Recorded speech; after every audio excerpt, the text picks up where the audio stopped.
Okay, so for your research paper, as part of the Research Paper 1 course, you need to follow APA citation and formatting style. And APA stands for American Psychology Association. If you're not sure, you can always search for resources on the internet, and there are a lot of resources for you. I'm going to walk you through some basic rules that you need to follow for your research paper following APA citation and formatting.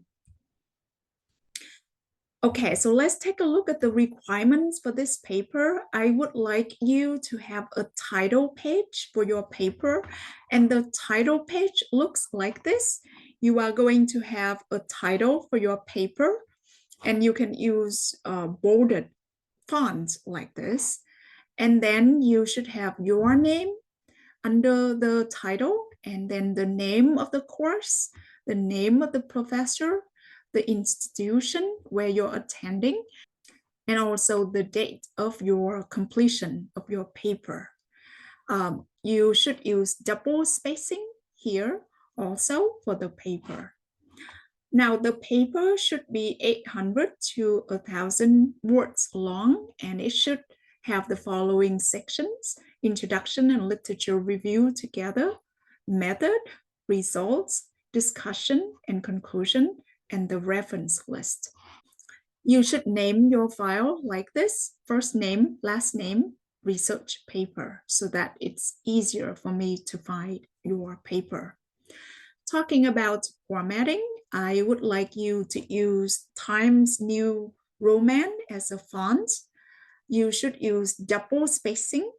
The font size should be 12, and the margins should be 1 inches all around. Moving on, in terms of APA citation style, you need to pay attention to two things: in-text citation and the reference list. The in-text citation should have the author's last name and the year of publication. So that's a general principle. The reference list also kind of follows this rule, but I will talk about this more specifically. You need to also pay attention to the type of publication. Is it a journal article? Is it a book? Is it a book chapter? Because there are different formatting rules for these different types of papers. These are some suggestions for your in-text citations.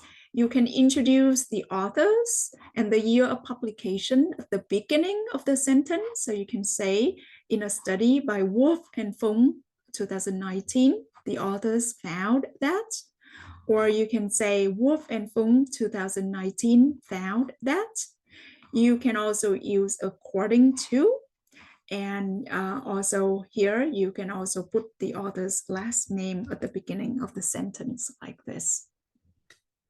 Another way of using in-text citations is for you to state a fact of some kind and then put the citations at the end to show who have said this. So this is a good thing that you're using sources to support what you're saying. In terms of the reference list, you should use the word references.